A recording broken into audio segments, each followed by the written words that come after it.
নিরামিষ দিনে ভাতের সাথে আলু পোস্ত বাঙালির আবেগ, বাঙালির ভালোবাসা, কি তাই না? আর সেই পোস্তটা যদি শিলনোড়ায় বাটা হয় তাহলে তার কোনো কথা হবে না। যাই বলুন আর তাই বলুন, মিক্সার গ্রাইন্ডারের থেকে শিলনোড়ায় বাটা পোস্তের আলাদাই কিন্তু স্বাদ হয়। যাই হোক, কোনো বিতর্কে গিয়ে লাভ নেই, চলুন বানিয়ে নিই আলু পোস্ত। সবার প্রথমে পোস্তটা বেটে নিলাম আর 6টা আলুকে খোলা ছাড়িয়ে টুকরো টুকরো করে কেটে আমি ধুয়ে নিলাম। এরপর কড়াইতে সর্ষের তেল গরম করতে দিয়ে তাতে অল্প জিরে, 5 ফোড়ন আর 2টো ভাঙা শুকনো লঙ্কাকে ফোড়ন দিলাম। ফোড়ন থেকে সুন্দর একটা স্মেল আসলে আমি আলুগুলোকে তুলে দিলাম। তারপর একটু হলুদ গুঁড়ো দিয়ে দিলাম। হলুদটা দিলে আলুগুলো তাড়াতাড়ি ভাজা হয়ে যাবে। এরপর আলুটা ভাজা হয়ে গেলে তাতে একদম অল্প জল দিলাম, শুধু আলুটা সিদ্ধ করার মতো। তারপর তাতে নুন, হলুদ গুঁড়ো আর 5-6টা চালা করা কাঁচা লঙ্কা মিশিয়ে দিলাম। তারপর 5-7 মিনিট মিডিয়াম ফ্লেমে ঢাকা দিয়ে দিলাম।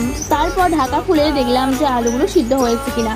তারপর একদম শেষে একটু জল থাকবে, এরকম অবস্থায় পোস্ত বাটা আর তাতে অল্প সর্ষের তেল ছড়িয়ে গরম গরম ভাতে পরিবেশন করলাম।